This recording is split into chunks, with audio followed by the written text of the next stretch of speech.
Thank you very much. Thank you very much for the great introductions to all of us. And first of all, I would like to thank Quantic for bringing all of us together here. I can see, in fact, a lot of faces also in the hall, which I recognize. So, and I think the pre-discussion that we had was also a very engaging one.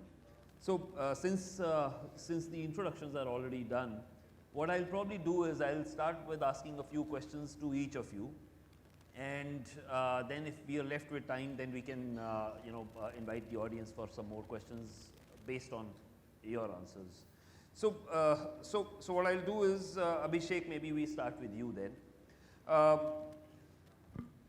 There is a lot of buzz around these words called artificial intelligence, machine learning, and so on. And I know JioMart is kind of at the cutting edge of technology here. So maybe if you can share with us some insights and your experience on how is this more of a buzzword, or is this really something that you're actually using in your supply chain? Okay, good question, Ramit. Actually, if I just take an example, about I'd say 10 years ago, somebody had visited me to sell a tab. Okay, and I said, why I have a laptop, why do I need a tab?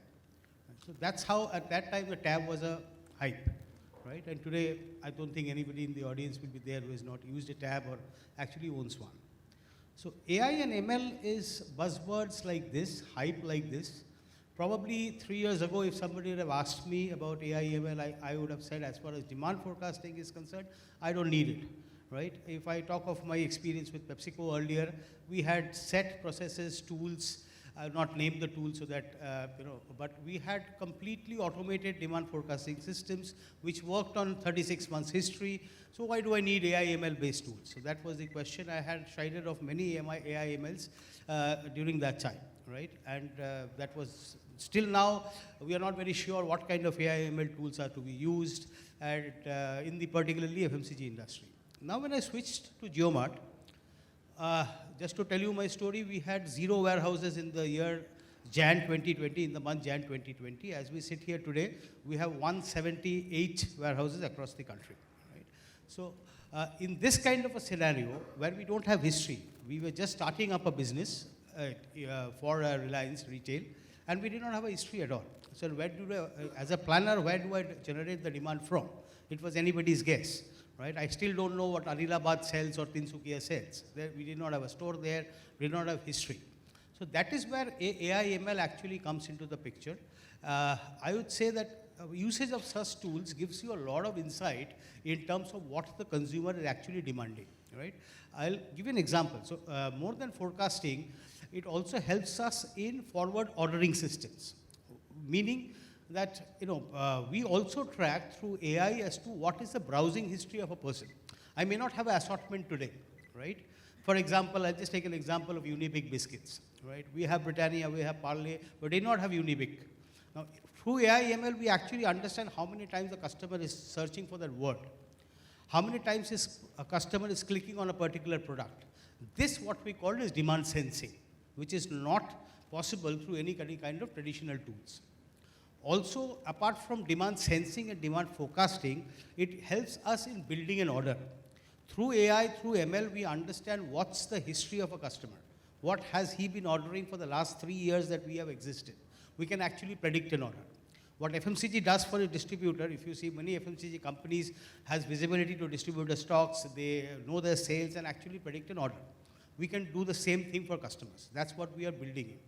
So in summary, if I talk of it, yes, AI ML was a buzzword maybe 2 years ago, but those who do not get up on this bus now, the next 3 years would be challenging for any company who is not using such tools for their forecasting and ordering systems. That's the summary of it. Thank you.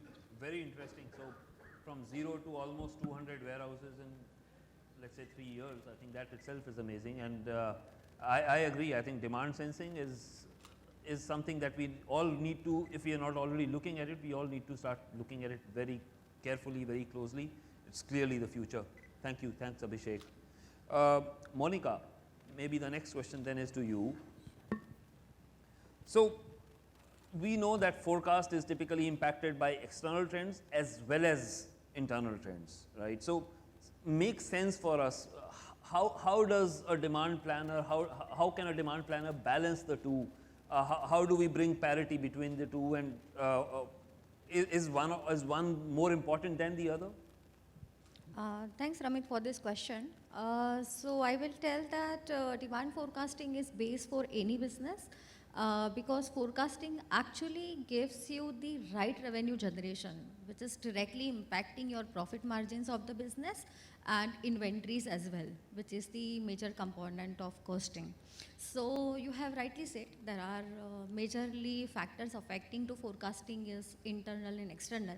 So let us speak about internal first, that which all factors are there which is internally affecting the forecasting and how we can overcome of it. So I have seen in my span of 15 years that the pricing in internal factor is the major component because whenever your product team or commercial team releases any schemes, any promotions, that product is going to impact largely wherever the pricing is there as a first factor which is impacting the forecasting.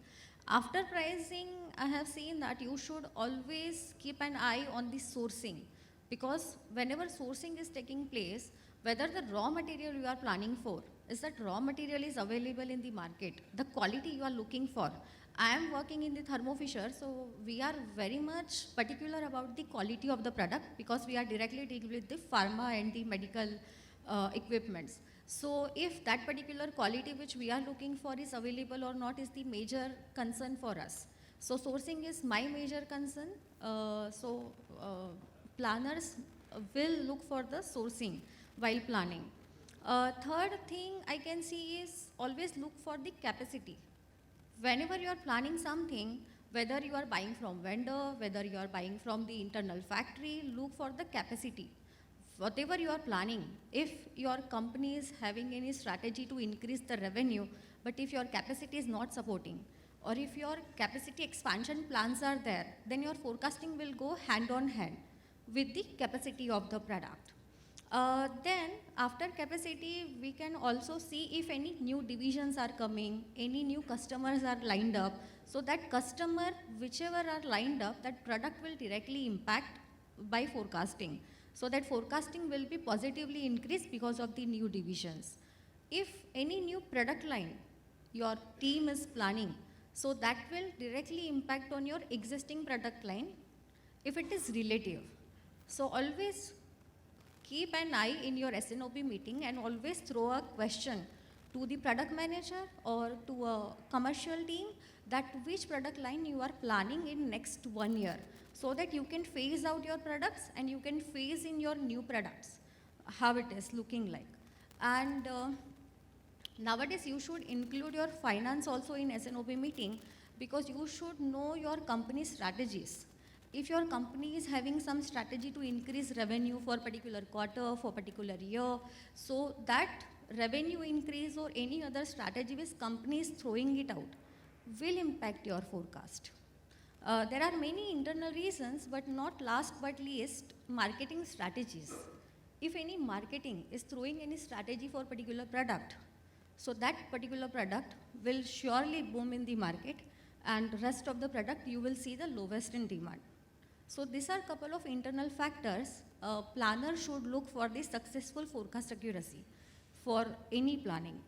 For long term, I will say whenever you are planning for 12 months forecast, you should always look after AOP also.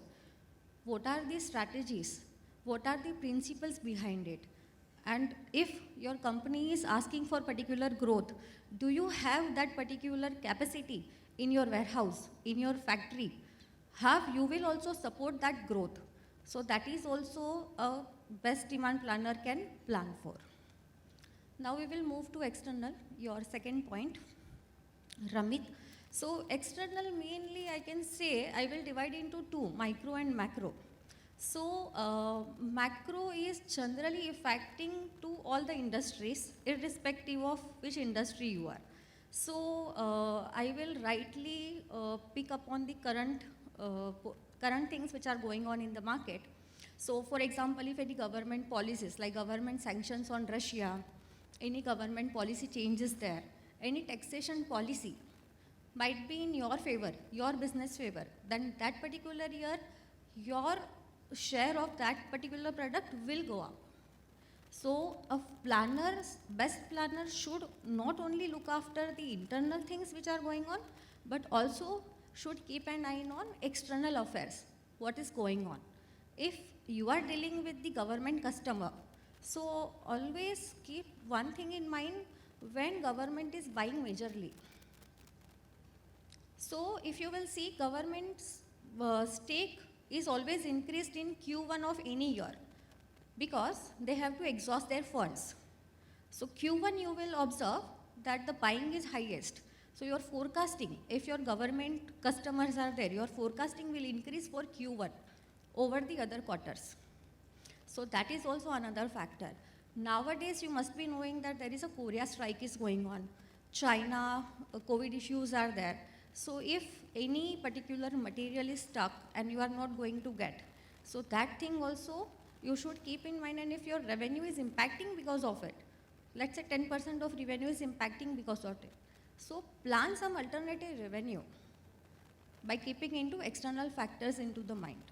So that is a macro. Now I will talk into the micro, which is directly impacting to your company, your industry. So first one I will take as a competitors. So competitors, there are different kind of competitors may affect your forecast. For example, short-term competitors. Sometimes there is a pressure on competitor to compete on the quarterly demand or quarterly numbers or monthly number. So they will crash the prices and they will enter into the market. And that particular month or quarter, you will see the lowest dip in your product. So you should know the strategy one step ahead. And that strategy, you will get the input from your product team, from your commercial team. What your competitor's next strategy will be. If competitor is going to exit in your area or vice versa, then your business will impact. If any product is going to get obsolete at competitor's side, then it will also impact. Though it is not, it is between internal and micro, but I will like to pick up on if any company is based out of distributors, like our company is mainly running through distributors.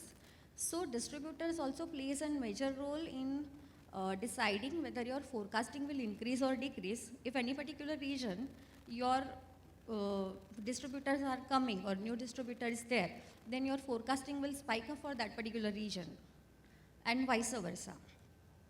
Other thing is in USA and Europe, I have witnessed that our demand is drastically dropped down because their government is encouraging to produce the products locally.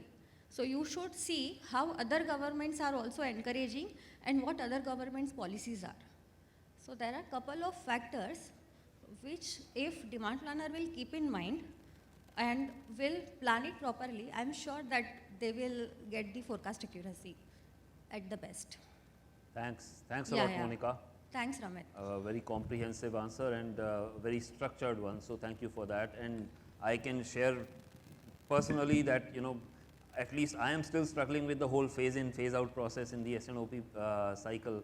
And maybe then if we move to S&OP cycle, Ankit, let me ask you a question here. So, we start with the demand planning and we start with the whole forecasting process. By the time we reach the S&OP, the executive S&OP, we already start seeing disconnects. So tell us a little bit from your experience, how do we make sense of this? How do we connect the whole demand planning to the S&OP cycle? How can we make things better? Thanks, Ramit, for this question. So I typically would go first how our S&OP cycle looks like typically. So first we have the demand planning, then supply planning, then pre-S&OP, and then S&OP. So by the time this demand plan, when it is freezed, so by the time it goes to the S&OP, in this VUCA world now, the demands already changed. So it's very difficult for us to also, come to a conclusion on one number by the time the S&OP is there.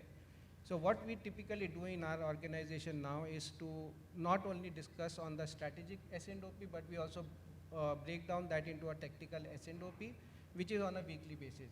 So we keep integrating all the changes that are coming in and then review. So we change our plan accordingly on a weekly basis so that we are aligned with what our customer requirement is. And that also help us in, fine-tuning our planning from perspective of, deliveries and everything. So that really helps us in delivering goods to the customer on a quick basis. Thanks, Ankit.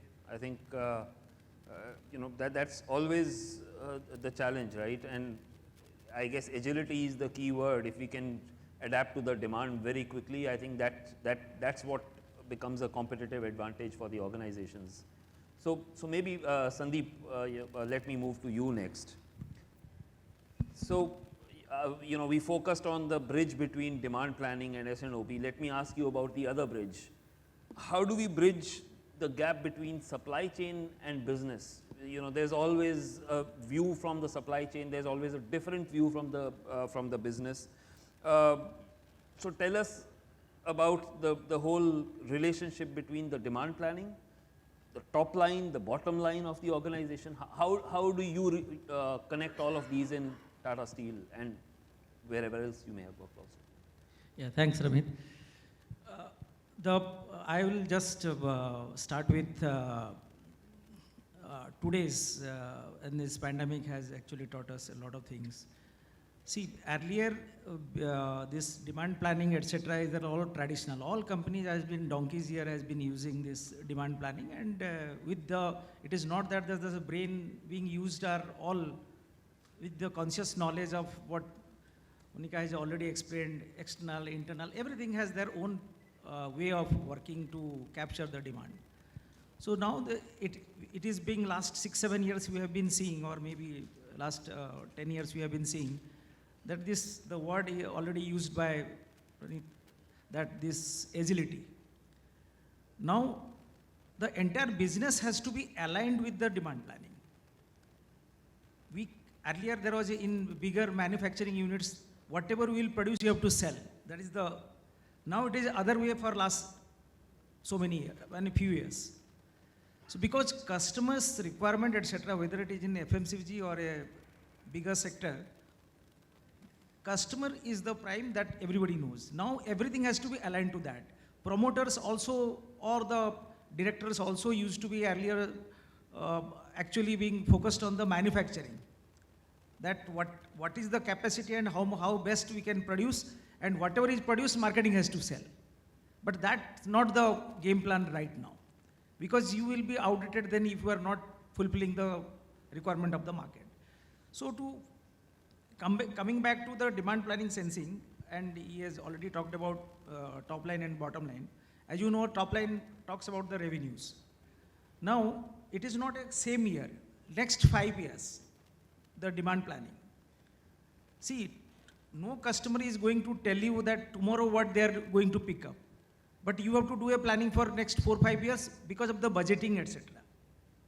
Because how much growth you are doing, how much raw material record, all that budgeting part. So all the brains earlier used to be with the few stalwarts. Now the same thing has been captured, has already been told about AI/ML. See, these are nothing new. Say, all supply chain solutions today exist, is only capturing the stalwarts' brains to put the algos into the systems to get the data out. See, that because it is scientific and you have a trend line, which so many parameters, variables, you are not able to do it manually.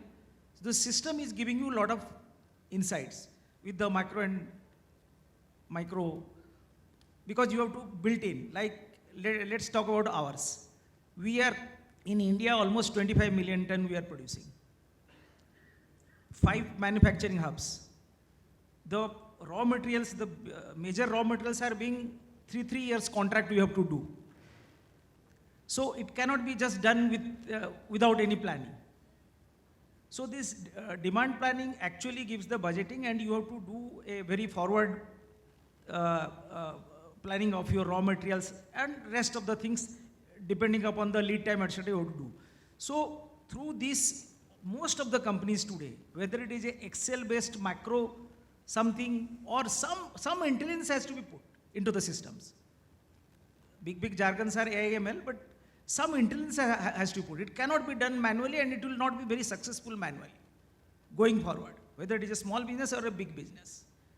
That is number one. Number two, when you talk about your top line, the total revenue, see, you have to present to your board that how much you will be generating with your growth plan.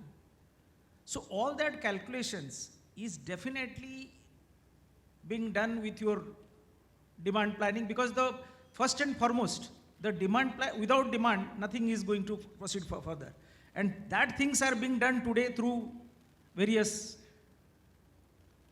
your softwares. And these softwares being made by the stalwarts only, the experts or the functional experts, not the IT experts. Secondly, for the bottom line, which is your net profit, mostly. So supply chain plays a very major role in this.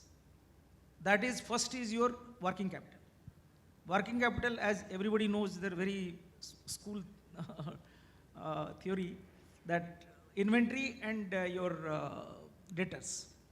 Of course, debtors, people will always say, the old school of thought that it is the marketing's job. But now today 20-30% responsibility is also lies with the supply chain. Because, see, you want to reduce your credit cycle. How do you do that? So your planning must be in such a fashion, because a lot of discounting, etc. has to be done with various customers, etc. So your planning, there is one part also, the debtors part is there to get your bottom line better. Inventory. Today no company is talking about inventory, keeping in inventory. Earlier we used to say that keeping inventory will actually work out when there is a market is good, you will be able to sell. Today everybody wants to keep a lowest inventory everywhere, every stage of the supply chain. Then the supply chain responsibility goes further, that whenever the material is required, you are so much agile to get the material reached to that particular point. And accordingly your back-end planning. So these are very supply chain today, I was just discussing before this, that earlier the supply chain used to be construed as a back office job. Gaadi laga do, logistics, kitna demand aaya, etc. and production planning and although procurement. But today it is a boardroom job. The directors are the number one of the company, first talk to the supply chain number one to ask how is your functioning, everything. Because you are actually, everywhere you are responsible. So what I'm just trying to summarize that this is a function which is very, very important. And core is demand planning with whatever intelligence you can bring to the system. And your top line, bottom lines are definitely depend upon the supply chain's activities. Thank you. Thanks a lot, Sandeep. So first of all, thank you for very nicely consolidating all the previous answers. And I can, a lot of people ask me, what's the core KPI of supply chain? My answer is always the same. It's always a balance between service, cash and cost. It can never be a single one. You can never have service at the expense of cash or cost, or the other way around it. A supply chain person has to have a balance of all of these. So thank you very much. Hemant, you sell a product which I am sure most of the people would love to hear about the product itself, ice creams. But then we know that there are mostly supply chain professionals here. So let's focus on the supply chain aspects of those ice creams. For people like us who are outsiders to the industry, I guess the demand mostly depends on, let's say, seasonality, such obvious factors. Being an insider now, can you share with us some insights on what are your insights in terms of what the demand as well as the supply side? You know, what the audience should take away from your experience? Oh, great. First of all, I'm talking to the audience who loves the ice cream that we make. And the second thing which I would like to tell you is our ice cream is made of only three things, which is seasonal fruits, pure milk, which is raw milk, and then pharma grade sugar, because purity is something which we respect, and we want to kind of really consider this as our purpose to serve you the best of the product made of the best of the ingredients. Now, when we say we are fighting with seasonality in two different parts. One, as a consumer, definitely, if I ask you, you need ice cream when? You will say when the sun is shining and it's hot, right? And in the summers, my beloved animal, that is buffalo, is not ready to give me the milk at that level. So actually my throughput from that particular livestock is almost 30 to 40% down, when my sales is almost 50% up. In contra, in winters I will say, do you want ice cream? No, it's chilly here. How can I eat ice cream? Something hot is needed. And my cow is like, she is giving 40% excessive milk. So that particular demand supply gap is there. So when I need 100, I am having almost around 220 available. And when I need around 300, I have only 180 available. Number two, we want to serve the product which is without stabilizer, without emulsifier. Now that brings another bottleneck for me, because when demand supply I am fighting with, I am not in position to use skim milk powder or those kind of things, or otherwise stabilizer emulsifier to extend my shelf life. So it's purely something like we have to use internal discounting methods or variable cost methods or something else, because my milk itself has a very short shelf life. So that's my pain. Now my pain is like, actually that's the beauty in the game. When you are actually staking life, that game becomes more interesting. So this is one part of milk and the demand for ice cream. The second thing is seasonal fruits. Now, when we are having fruits, and seasonality is one of the key criteria for fresh fruit, I am having a window which is very short window for getting right quality of fruit, which can give me the perfect yield. And definitely that's one of the things on which my whole cost controllables are dependent on. Now, if I want to have those particular fruits out of say 4 months ka available season, I may get those fruits only for 2 months. But you, my customers, who are my beloved partners in my business, because I am producing, you are eating, and that's the reason we both are enjoying life. So you will come when you will find the table fruit in the market.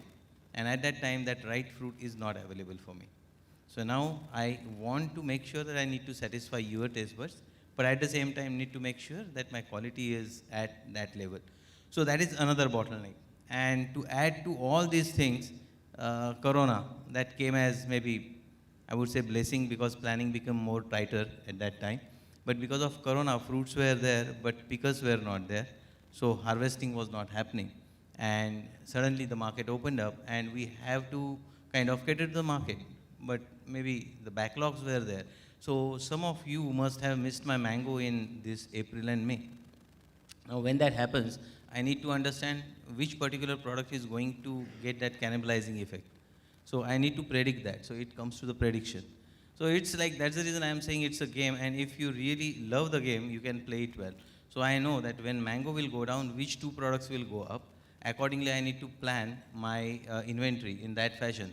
But if I consume those products who will getting that cannibalizing effect of mango, definitely in some other season, they are going to go low, and it will have some cannibalizing effect. And maybe the gap will be of 6 to 8 months. I need to predict today that in month of April, what I am doing, that may impact me in month of November or December. If I do that, then I have those 8 months to plan and actually deliver against that order. If I can't, then I lose the game, because I know that death is coming and I am not prepared with my armor. So this is the beauty of the whole supply chain management, and that's the reason when people say it's ice cream, so it's cold chain, I would say it's more than that. There are quite a few things. So if we look at supply chain aspects, then there are quite a few decisions, like whether assets should be mine or assets should be someone else. I should pay it by the quantity I buy, or I should pay with the kind of wholesale quantity and I am making it, so take the pride of that. Whether it's first party, second party, third party, or whether I go in aggregation model at the third party level. So there are multiple things which are involved. So if, Ramit, if you ask me, supply chain, demand forecasting, how you look at it, it's really difficult. Which particular child of yours is the most beloved one? And the mom will say, maybe all. I'm not in position to really address. So similarly, when I look at it as challenges, each particular thing is a challenge. But if I want to take fun and make sure that my business is successful, my top line, bottom lines are made, maybe my predictability, it will come only from the transparency and how far-sighted I am. So my front desk, my behavior of customer, behavior of my buyer, who is the intermediary between my actual consumer and me. So their emotional buying. And that emotional buying, I just can't discount, but I need to honor that because that will create a bullwhip in my whole supply chain cycle. Here actually the thing which triggers in is like AI and ML kind of thing. So do our kind of small organization have those AI and ML tools? But these are dependent on mathematical formulations or algorithms, and at the same time statistic is something which is available, and thanks to Microsoft that your Excel can be actually used to support this kind of needs. So if you have a tool which is like colloquially or maybe originated at your end, and you can manage it and tweak it at any given moment with the kind of variables which you understand and are really playing that particular tune on the flute, I think supply chain is a beautiful game which can definitely lead to success. Fascinating. Thanks. Thanks a lot, Hemant. I'm sure all the people sitting here would now think about the complex supply chain when they go to the naturals parlor next. Yeah. Thanks a lot. Pratyush, can you, yeah, so the pharma industry, I think, been in the focus in the last few years especially. Can you give us some insights from your illustrious career on what's been the best practices, worst practices, you know, especially from a demand planning perspective? Thank you, Ramit. And the question is very good. You are asking about my experience. So I don't have to generalize it. I will just share my experiences. I joined Ranbaxy, that was the leading pharma company back in 2000. Ranbaxy was one of the few companies, pharma companies in India, which was supplying goods in Africa. And we used to receive orders on fax. That time there were no emails in Africa. And they used to say product X 1000. Now the demand planner sitting in Devas, which is in Madhya Pradesh, has to guess, has he asked for a carton or he asked for a pack or for a blister? Because you can't immediately call them also. Time difference and no STD facility available at the demand planner's desk, ISD facility. From there, today I am sitting in the forum with these esteemed people discussing AI and ML. So it's been a long journey. So I have got very good and bad experience, of course. So I'll go step by step on the demand planning process. So our demand planning starts with the statistical forecast. It's nothing but based on your previous year's sale, computer helps you find a trend and then gives you this product, this is the demand at this place. So a demand planner can put all the data into a computer and computer will give that. But that he cannot share with the production planning team to produce or supply planning team to produce. Why? Because the word is demand sensing. He has to sit with the salespeople who are really on the field and discuss. Are you seeing any change in consumer pattern? Are you seeing any competitor? Seeing anything else? Do you see any government regulation changes? Whatever. Please discuss. So that's a very good process, and the best practices I would say that which we used to call consensus forecast. So whatever demand we are giving to the supply planning team has to be a consensus. Computer and intelligence put together. Worst part, salespeople don't take interest in that activity. For them, selling is their core job. This activity is office work, we will not do. So that is my experience during the year. That's the worst part of that. Then comes, going ahead in the process, you have got the inventory norms. Based on every SKU, their manufacturing time, their safety stocks, procurement variability, that how much suppliers vary. Every SKU, every product has got a norm for each location. So accordingly, you design and give the demand. That's the best part. Worst part, when finance comes into the picture. Put the pressure, no, inventory is going beyond these many days. You can't get that much product. And you're gone. You have to reduce your demand. Then there is a rush procurement, there is supply shortages, or if the forecast goes wrong, you sit on the inventory. And demand planners are cursed. My experience. So it is good and bad both. And more than inventory norm, worst part, you don't review your norms. You set a norm and forget. World changes. A few months back, our vessels, shipping vessels, were taking 40 days to reach US. Now it has come back to 30 days, 25 days. So world changes, you need to review your norms. Then moving ahead, is the tender. Medicines across the world, government buys. They float tenders. Or big companies, maybe Tata Steel also, they also float tenders. Now we all have to participate. We don't know, we'll win or lose. But a demand planner has to give demand forecast to our supply planning team. Best part, worst part. Best part, if you win the tender, goods are supplied. Worst part, if you lose the tender, we have inventory. Best part, if you don't give the demand in fear of last time you lost and you win it, pay penalty.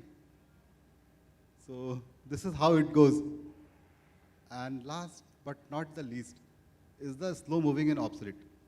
Of course, in pharma industry, the expiry, we have got 2 years, 3 years.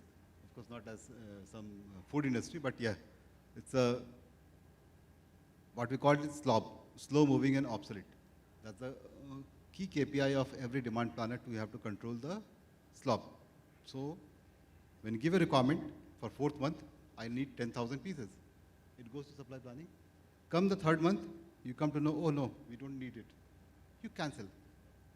Business slob in control. What about the input slob? Because the supply planner must have put procurement to the job, get the raw material, or they are sitting in our warehouses. Almost in 20 years of my industry now, experience now in pharma, all manufacturing unit warehouses are full.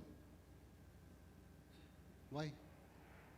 This is one very challenging job of a demand planner, and we have to be sensitive of the input slob as well.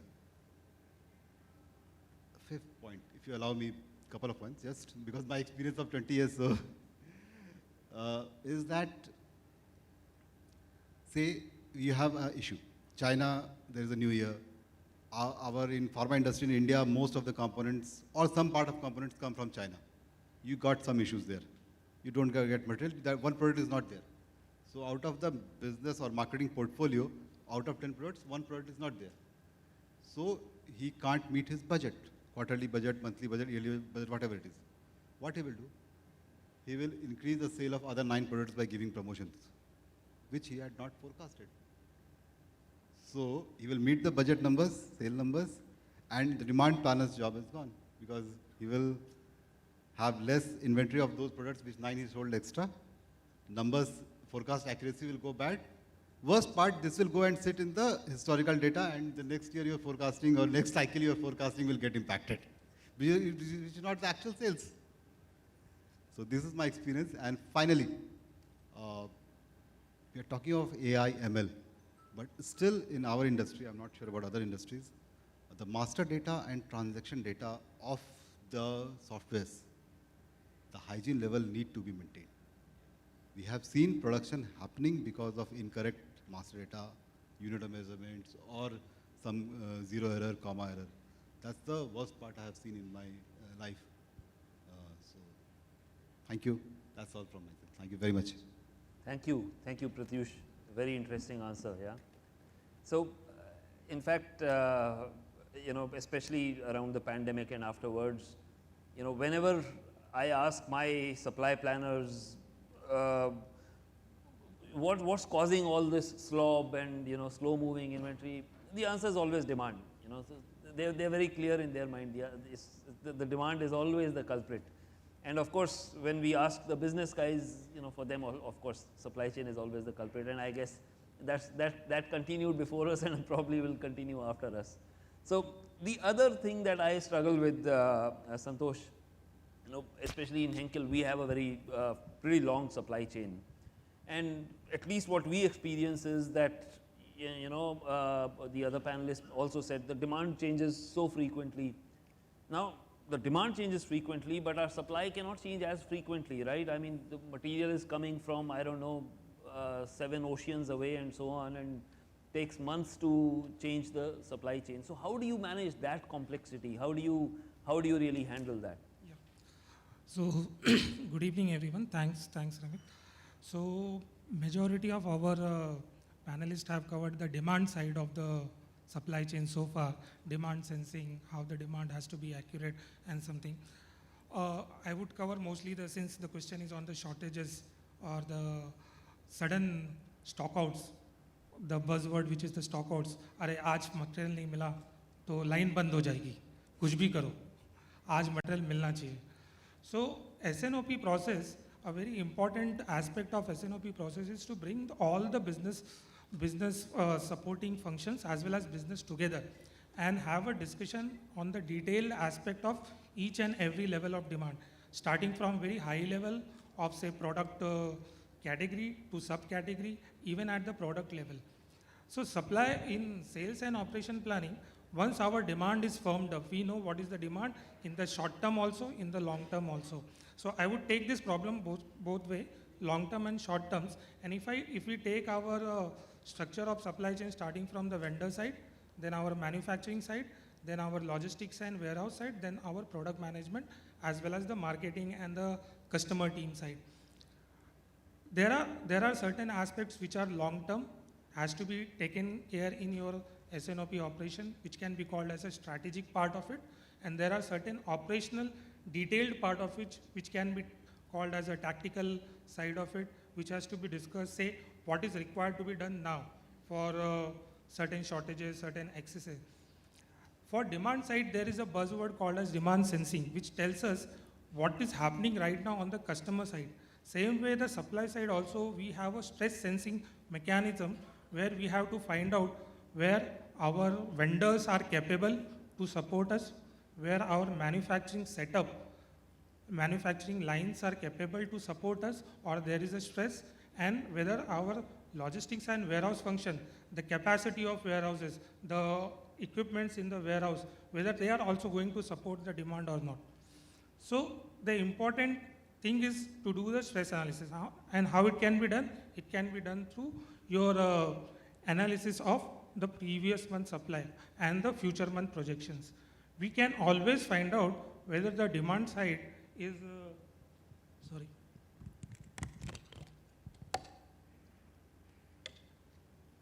future demand side will cause any kind of disruption in your manufacturing setup, in your vendor setup, or your inventories are not capable. So the strategic part of SNOP is to build the capabilities on the vendor side, on the manufacturing line side, analyze which are the manufacturing lines or manufacturing setups are not adequate right now, which requires expansion. In the warehouse side, also analyze where our spaces are actually available as per the requirement. In future, if it is required, we have to expand those. That is all strategic call we have to make. But suppose all this we have done and still certain kind of demand shortages have come. Somebody has come with unexpected, I think the word which in COVID has come is the pent-up demand. No company has grown, GDP has not grown, but there is a pent-up demand everywhere. Everyone is coming, I got an extra demand. Now how to support it?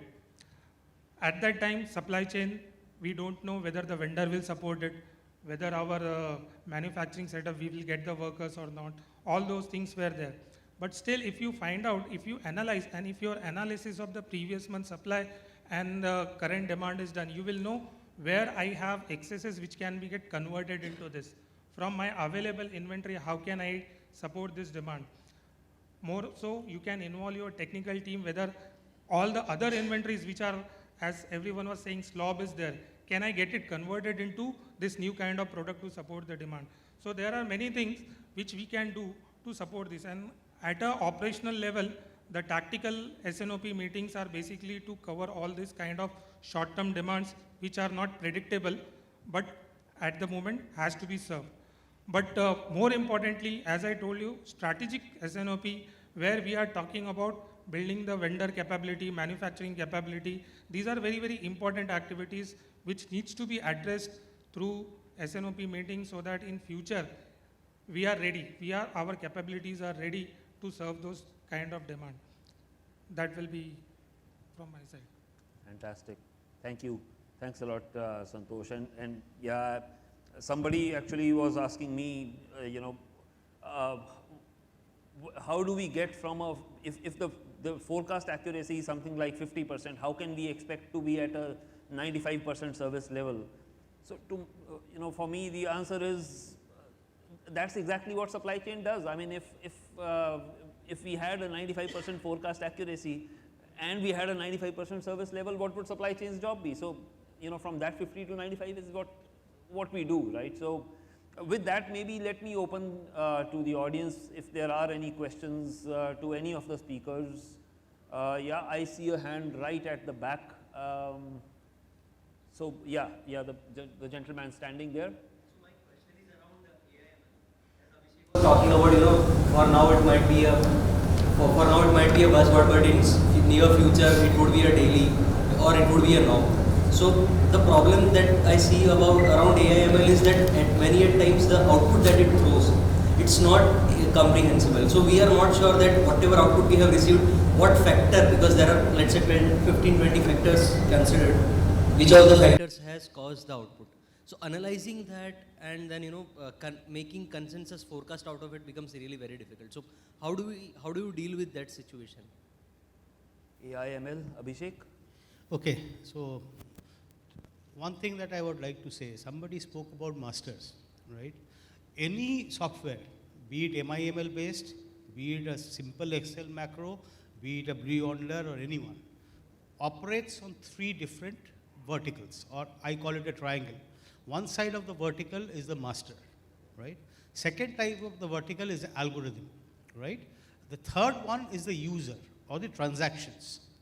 Usually most softwares which you will not comprehend or throws data errors is because of the masters.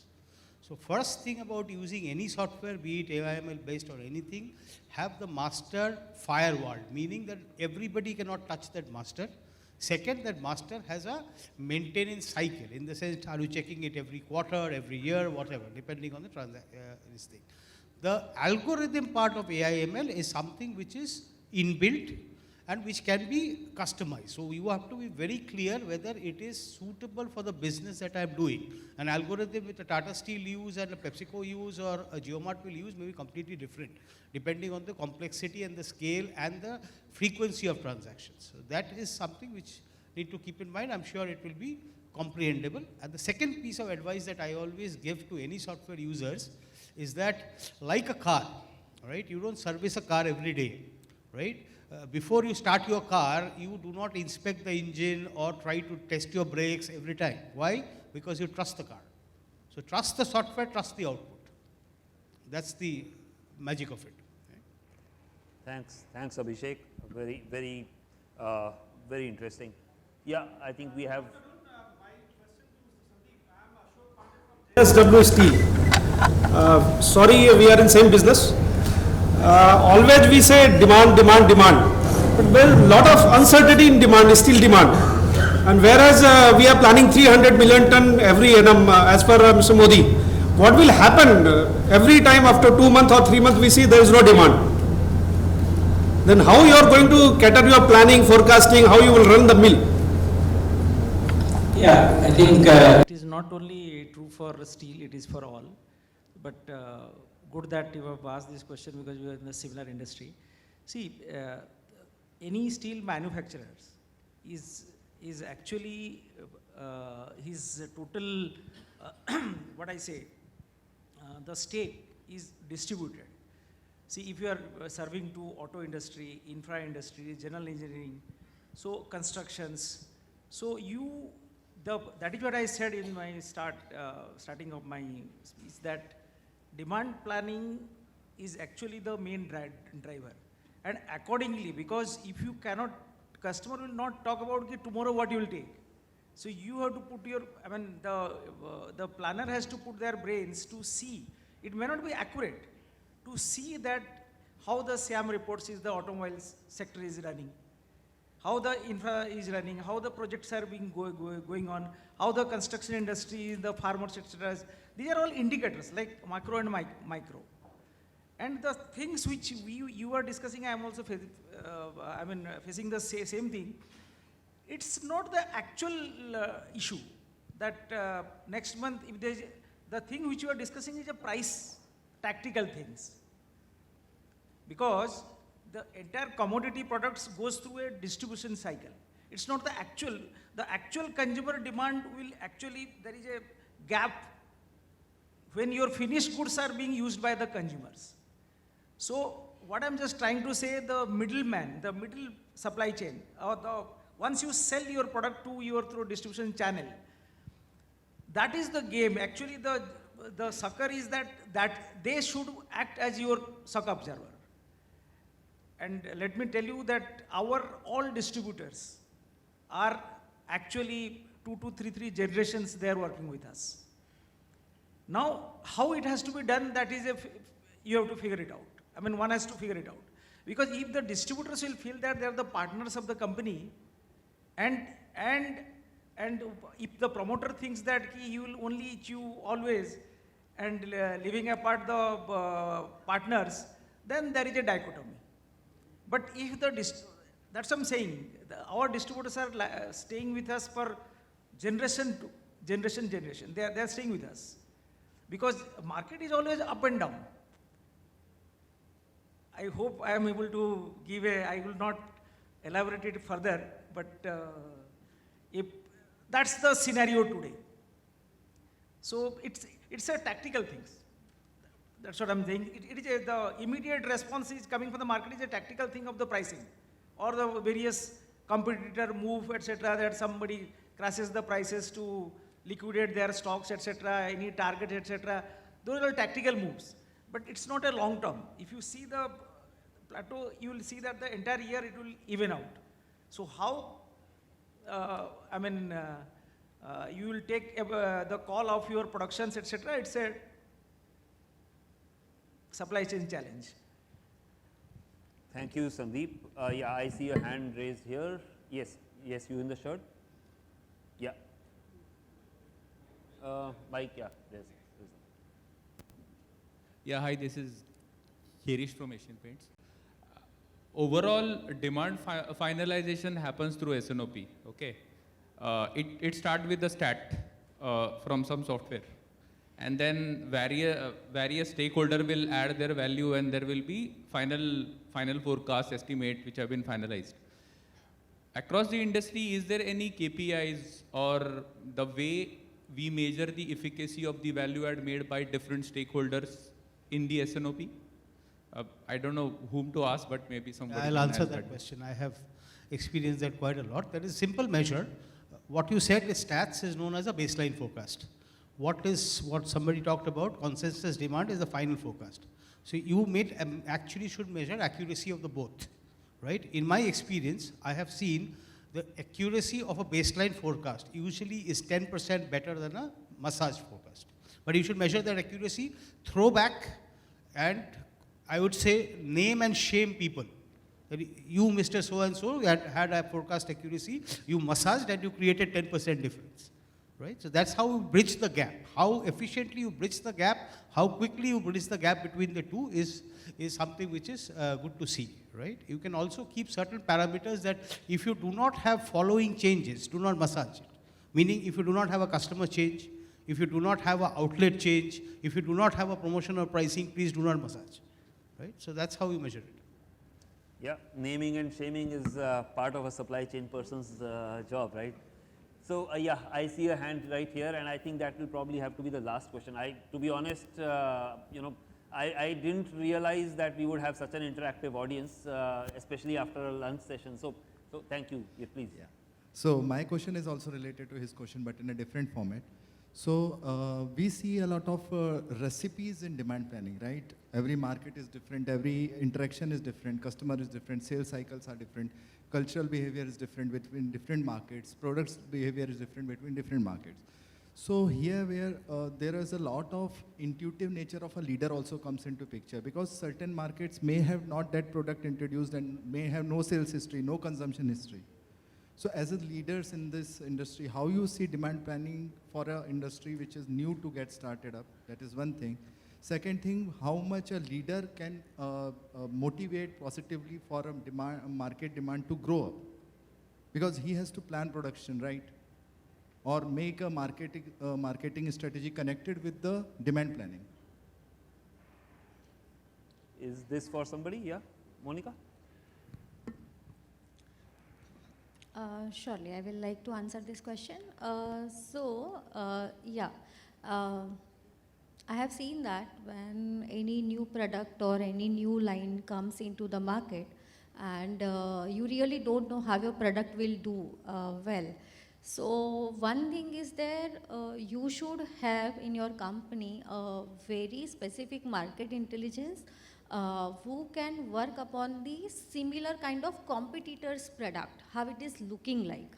So you should have that detailed analysis. Of course, you can use the technology also, but you should have that survey done on the competitors' product.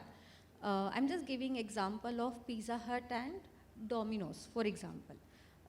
So if those tools are there, and any third pizza company want to come and set up as a base, so they don't know how they will do it, but they should understand which kind of range of the customer are actually responding, whether it is a youth, whether it is aged person or service going, which kind of customers you are targeting.